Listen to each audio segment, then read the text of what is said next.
The morning of my granddaughter's first birthday party, I baked the cake myself. Yellow cake with cream cheese frosting. The same recipe my mother taught me when I was 9 years old in a kitchen in rural Ohio. I drove 45 minutes to my daughter's house, with that cake on the passenger seat, wrapped in a dish towel so it wouldn't slide, and a pink balloon tied to my wrist, because I'd forgotten to put it in the trunk. I must have looked ridiculous at the stoplight. A 63-year-old woman with a balloon. But I didn't care, because I was going to see my granddaughter turn 1-year-old, and nothing in the world was going to take that from me. Except it did. Audra opened the door before I even knocked. Not my daughter, Audra. My son-in-law's mother. She looked at me the way you look at someone who has shown up to the wrong address. Helen. That was all she said. Not hello. Not come in. Just my name, flat and final, like a period at the end of a sentence. And then my daughter appeared behind her, and the look on her face. Not surprise, not relief. Just something careful and apologetic and already decided. Told me everything before she opened her mouth. Mom, she said. We talked about this. We had not talked about this. I want to be very clear about that. We had not talked about anything. The last conversation I had with my daughter, whose name is Callie, was 3 weeks earlier, when she told me the party started at 2 o'clock, and that I could bring something if I wanted. I brought a cake and a balloon and 45 minutes of highway driving, and I was standing on her porch being told, by implication, that I wasn't welcome inside.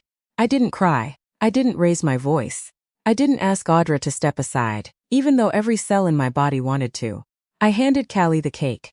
I untied the balloon from my wrist and gave her that too, and I said very quietly, "Tell Rosie her grandma Helen loves her." Then I walked back to my car. I sat in that driveway for 4 minutes. I know because I watched the clock on the dashboard before I pulled out onto the road. And the whole drive home I kept thinking about one thing, not the look on Callie's face, not Audra standing there like a sentry.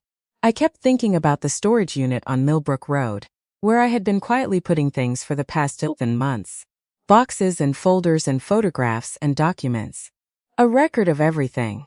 A different kind of cake. One that would last considerably longer than cream cheese frosting. Let me tell you who I am before I tell you what I did. Because context matters. My name is Helen, and I am 63 years old, and I was a paralegal for 26 years at a mid-sized firm in Columbus, Ohio. I am not a dramatic person. I don't have a flair for confrontation. What I do have, what 26 years of reading contracts and depositions and estate documents gives you, is an extremely precise eye for the difference between what people say and what the paperwork actually means. My husband Douglas died 4 years ago. Pancreatic cancer, which is the kind that doesn't give you much warning, and doesn't give you much time. We had 11 weeks from diagnosis to the morning. I held his hand in a hospital room in October and he stopped breathing.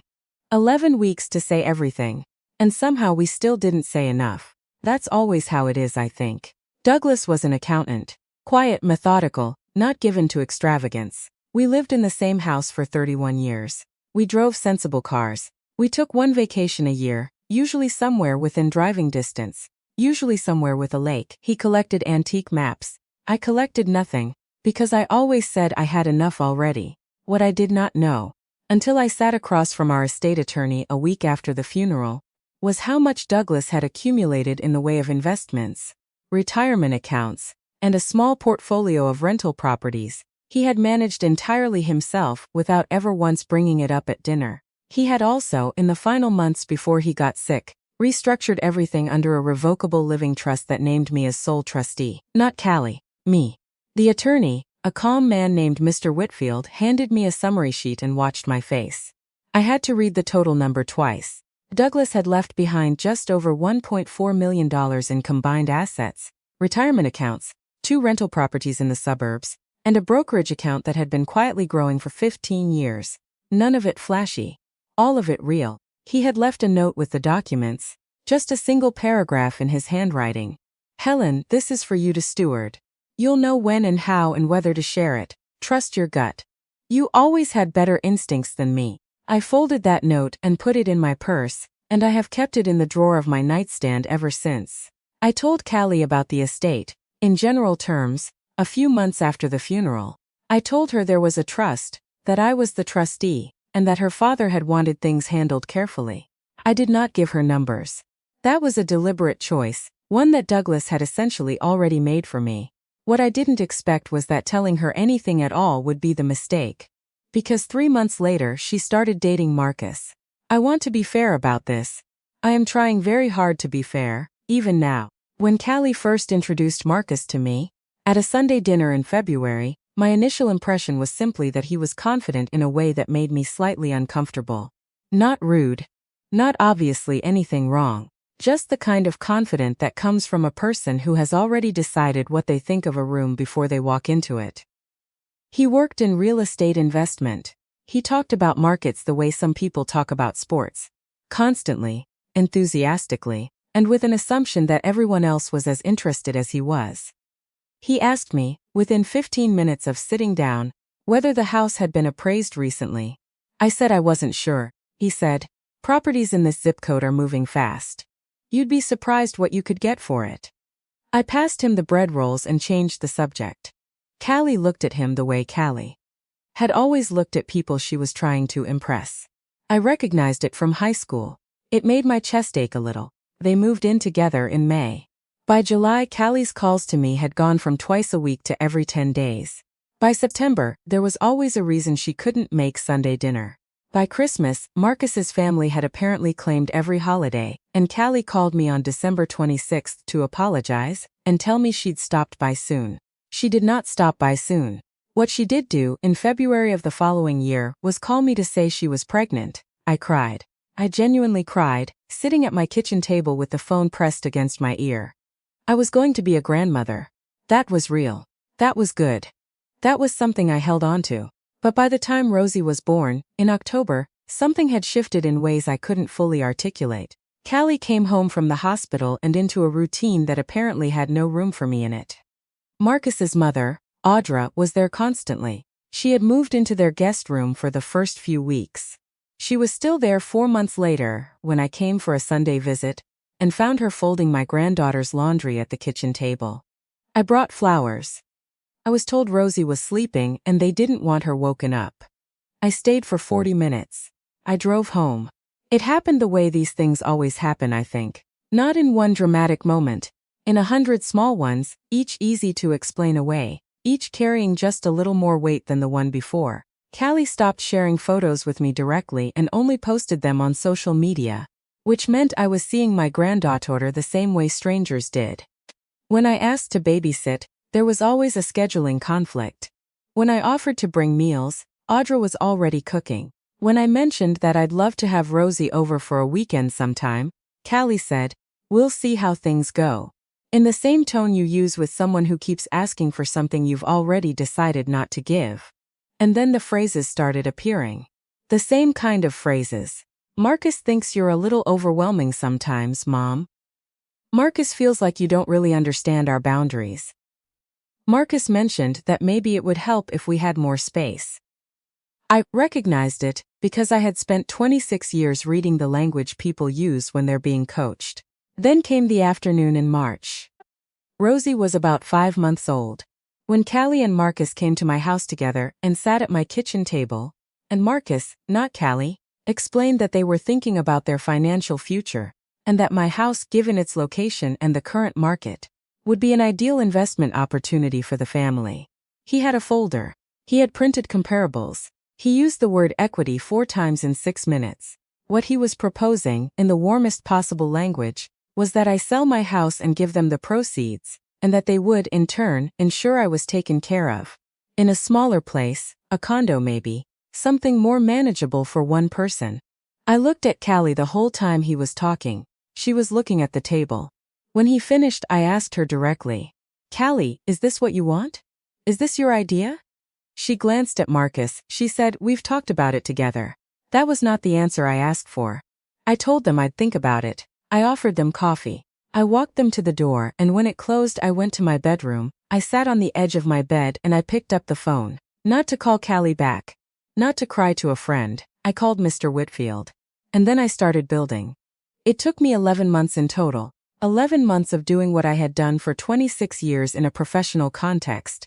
Paying attention, documenting, verifying, not assuming anything I couldn't prove.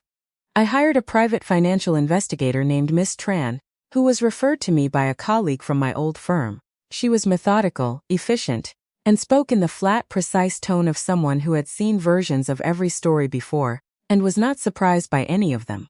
She began by looking into Marcus's professional history. What she found was not criminal, but it was a pattern. Marcus had been a partner in 2 previous real estate investment ventures. The first had dissolved after a disagreement with co-investors that resulted in a civil suit, settled out of court. The second had ended when a property deal fell through and several family members who had invested, his own family members, lost money. There were no fraud charges, but there were documented disputes, documented misrepresentations in investor communications, and a pattern of approaching family members of women he was romantically involved with as potential capital sources. His previous long-term girlfriend, a woman who lived in Cincinnati, had loaned him $40,000 for a property deal that never closed. The money had not been repaid. She had chosen not to pursue it legally. So I sat with that information for a week before I did anything with it. Then I began my own documentation. Every conversation I had with Callie or Marcus, I noted afterward in a dated journal. When Marcus called me independently, twice, both times in the guise of just checking in, and both times steered the conversation toward the house and the estate planning I should be thinking about. I made note of the exact language he used.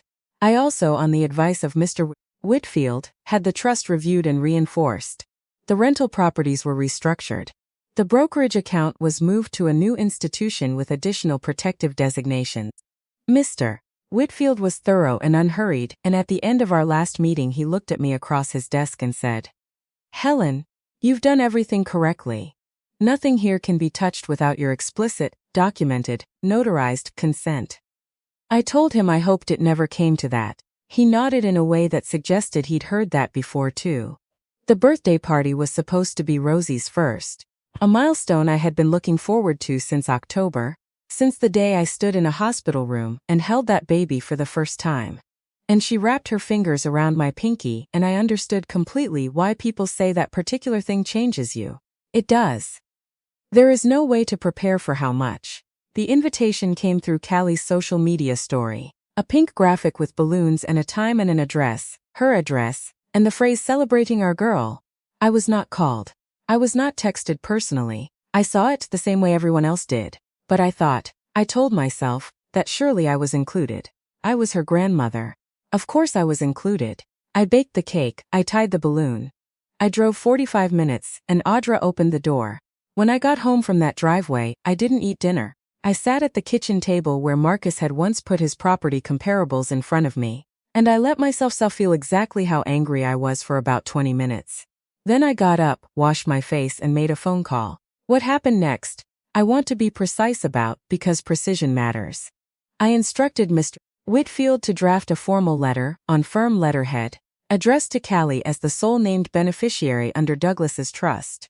The letter did 3 things. It provided for the first time the complete accounting of Douglas's estate.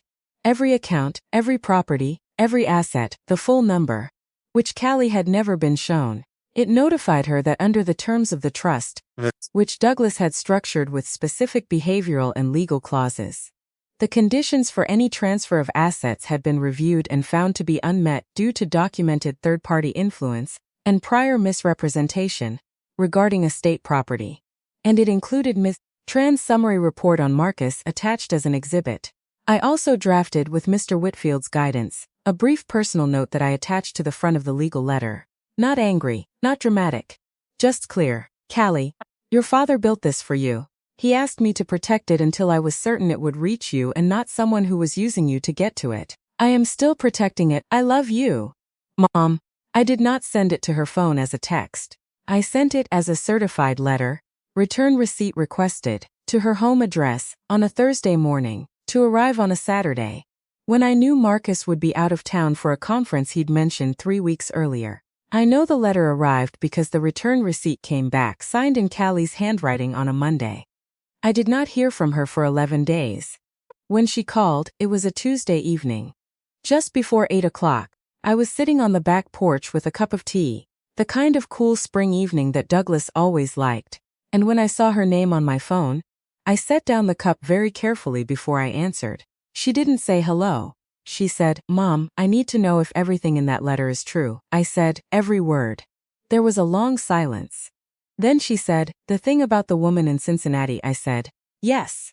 Another silence. "He told me that was a business deal that went bad. He said she was vindictive." I said, "I know. That's what he would say."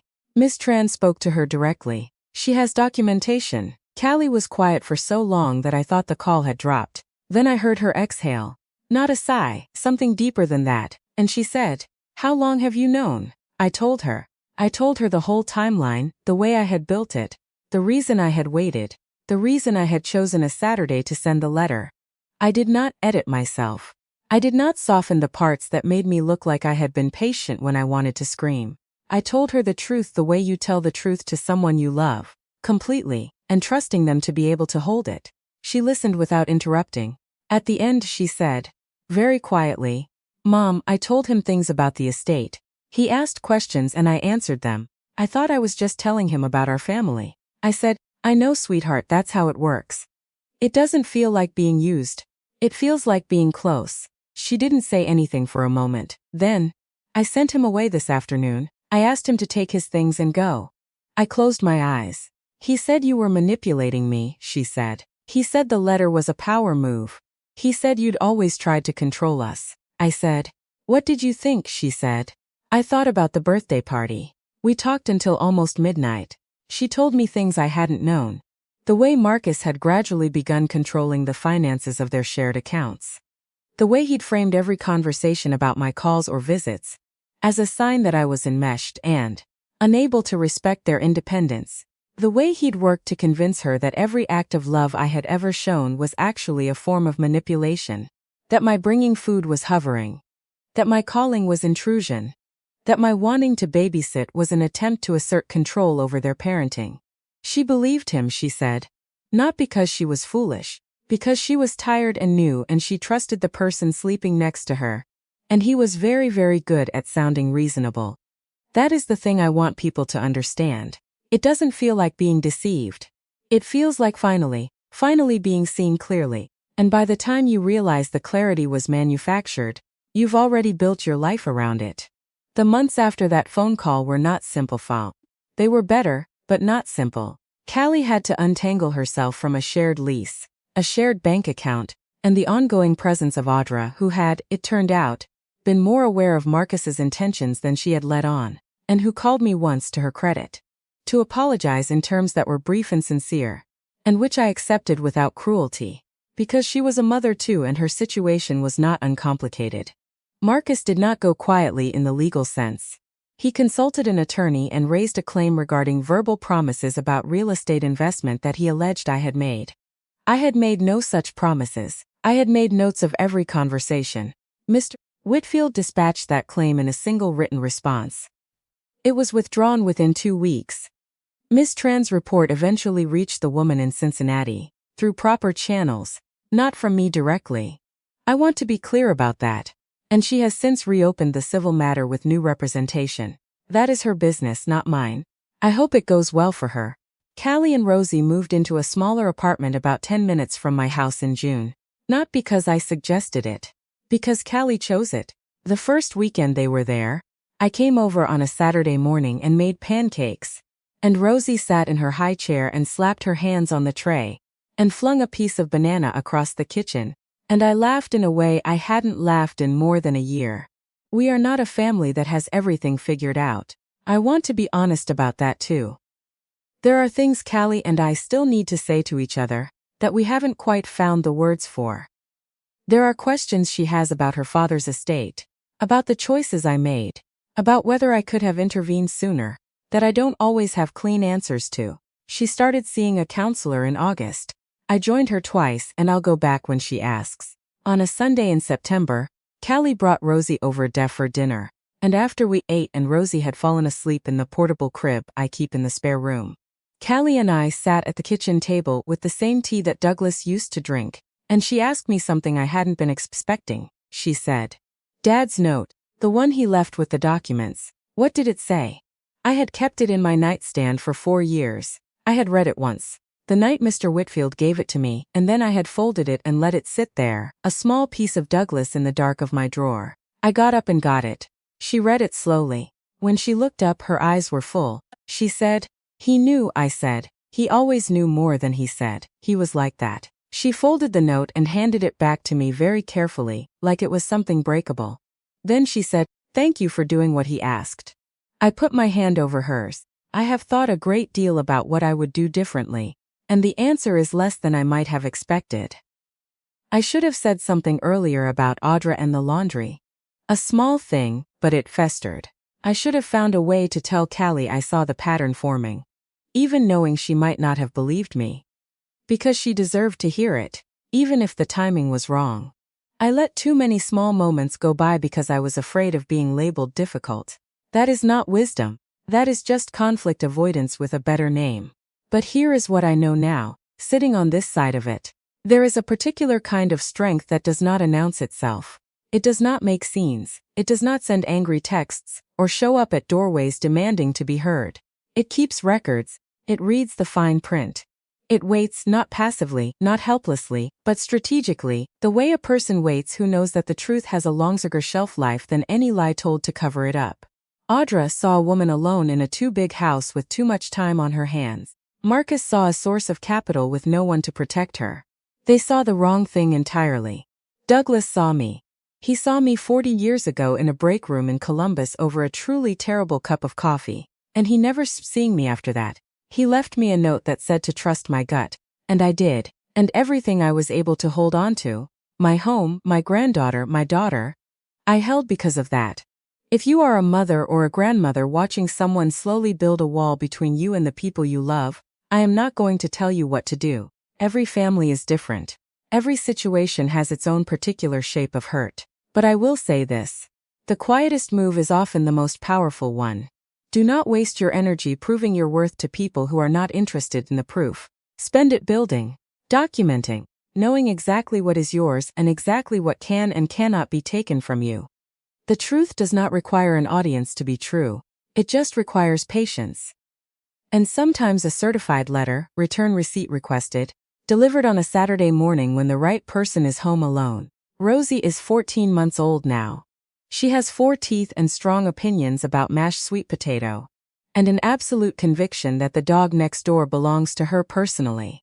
Last week she pulled herself up along the edge of my coffee table and stood there, wobbly and delighted and completely sure of herself. I sat on the floor 3 feet away, and I watched her, and I thought, Douglas would have loved this. I think he knows. This is Selina Payback. I'll see you in the next one.